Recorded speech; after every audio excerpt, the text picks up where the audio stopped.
Hi, my name is Kristen, and over the last 6 years, I have made it my mission to get to the bottom of financial pain and financial suffering by risking losing everything, taking tremendous financial L's just to get to the other side of it and see if there's something different, so much more less painful way to survive in the world. And today I'm going to talk about 3 different fears as it ties to financial loss and how it ties into inflation and the possible detriment inflation can have, not just financially, not just economically, but as well as subconsciously, and how it could be altering behaviors around money. Now, let me preface this. I am not a licensed professional. I am not a financial advisor. When I speak about these fears, I come at it from my experiences, from what I have been through, as well as my background as being a hypnotherapist and understanding the subconscious mind and how behavior works there. So let's talk about the first one, the fear of loss, the fear of losing everything, the fear of working so hard only to lose it all. This is a very real fear.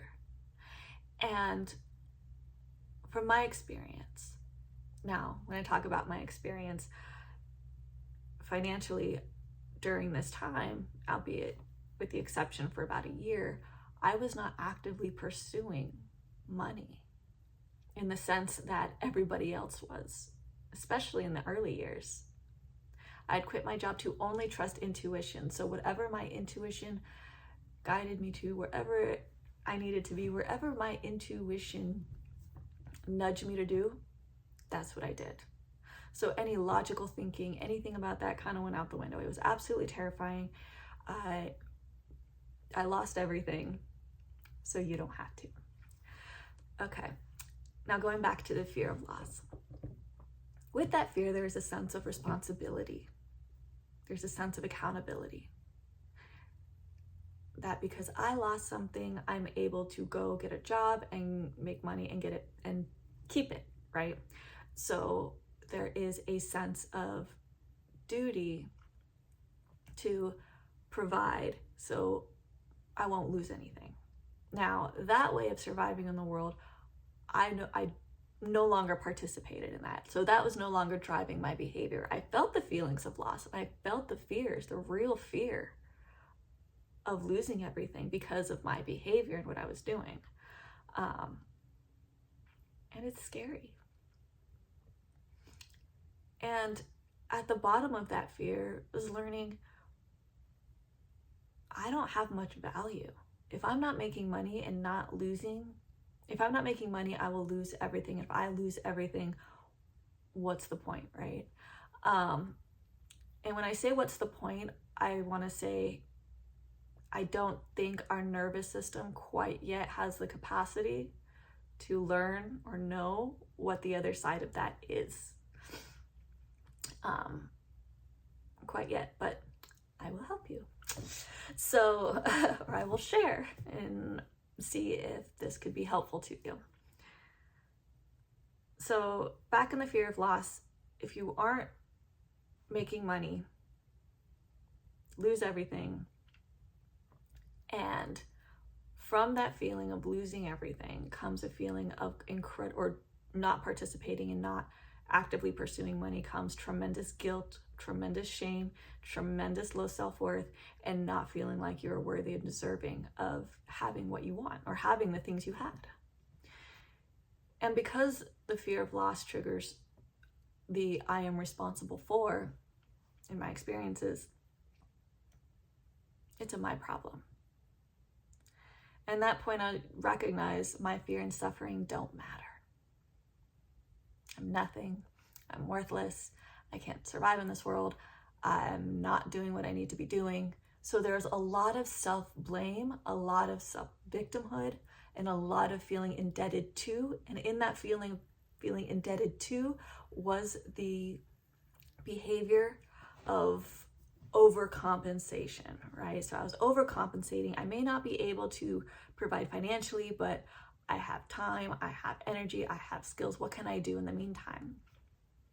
But it didn't come from a place of, I want to help, I value what I'm able to provide, I value what I give.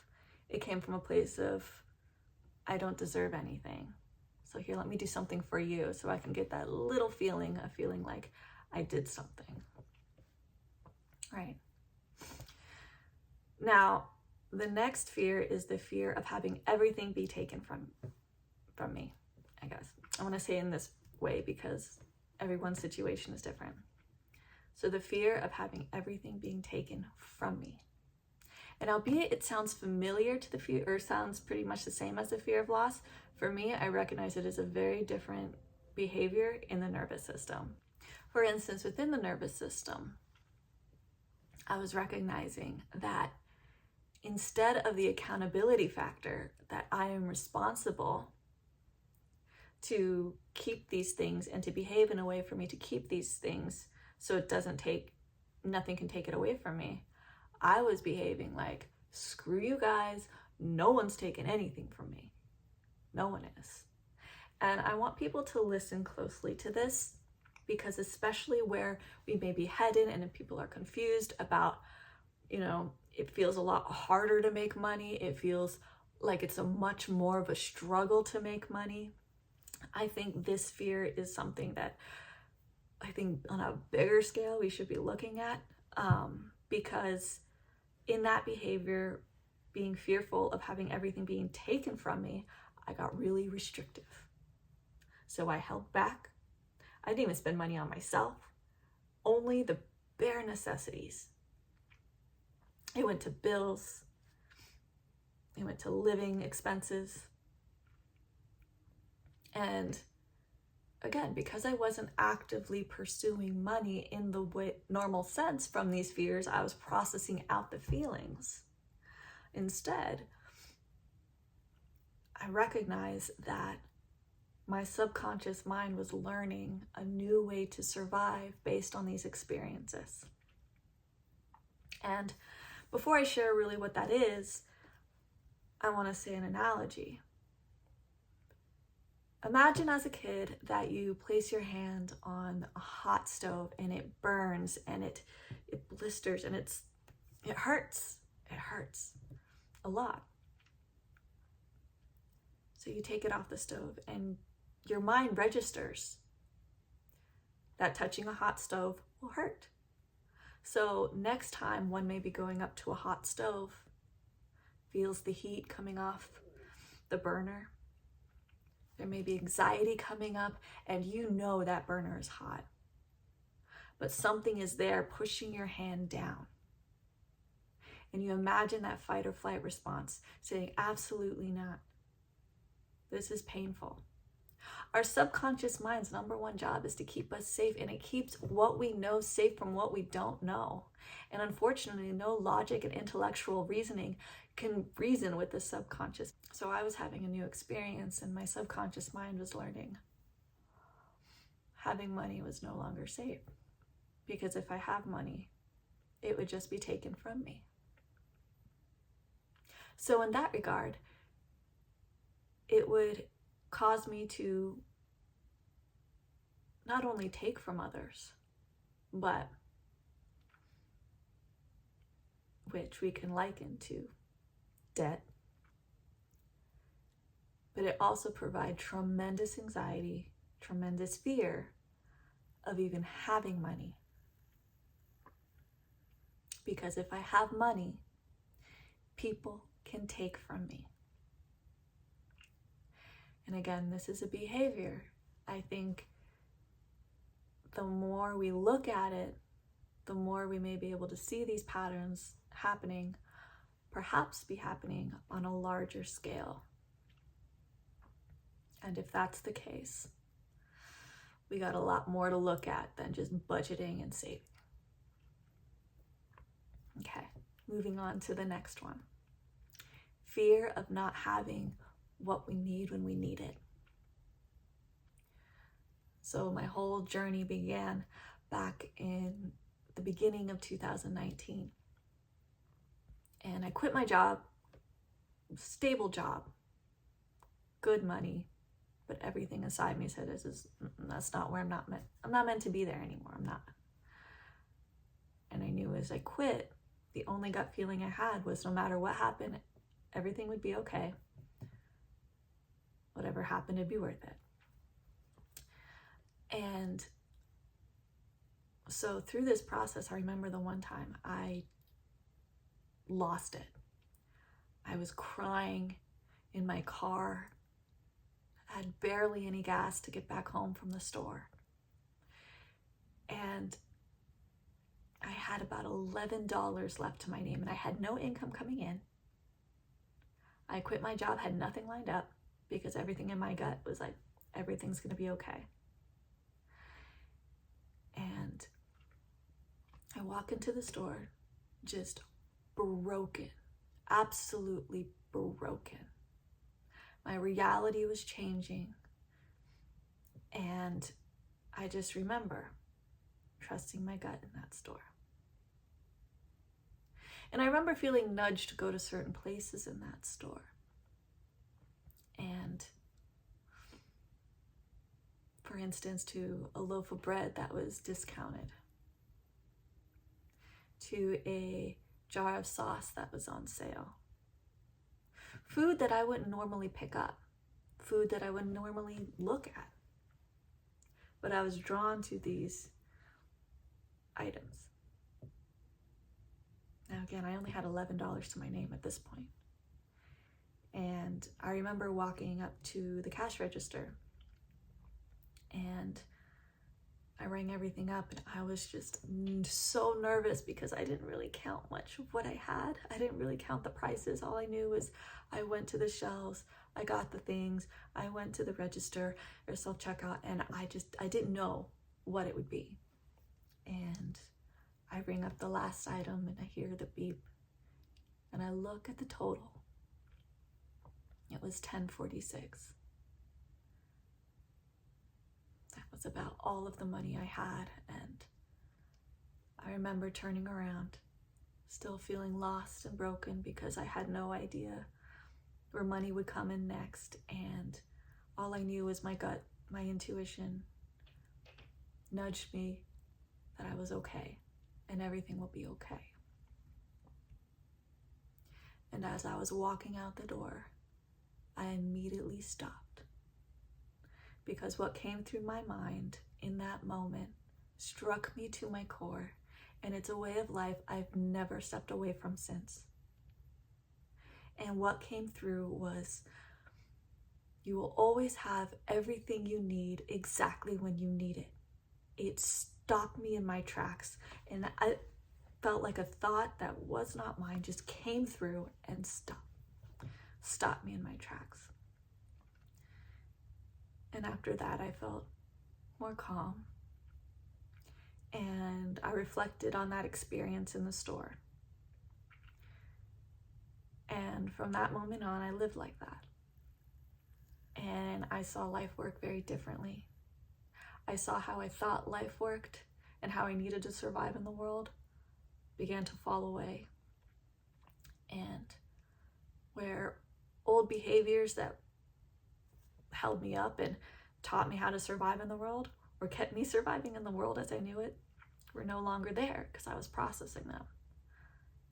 So operating from how I knew survival was very different now.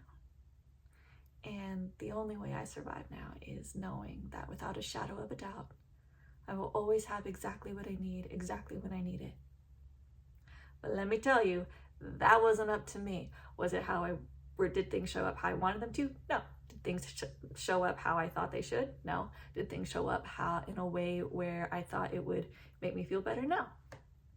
But everything showed up in the right timing that either removed me from a situation that was no longer for me, moved me through situations that were terrifying and scary, but I knew deep down it was for something greater and a greater purpose. My purpose wasn't to lose myself and what's possible for me to money, to survive. My purpose was to learn money's role in my own autonomy, And that's something no bank account could take from me ever again. So if you are struggling financially, take a deep breath. Look around what you do have.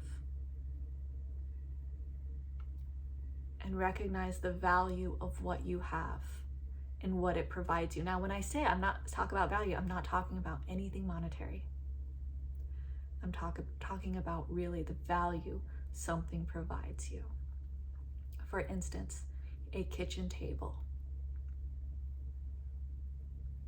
Think about the family dinners, family meals, the value of that table in a way that has nothing to do with money.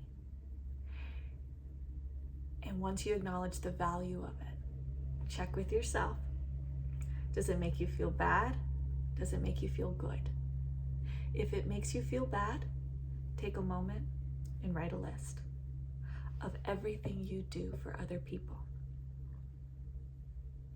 And from that list of everything you do for other people,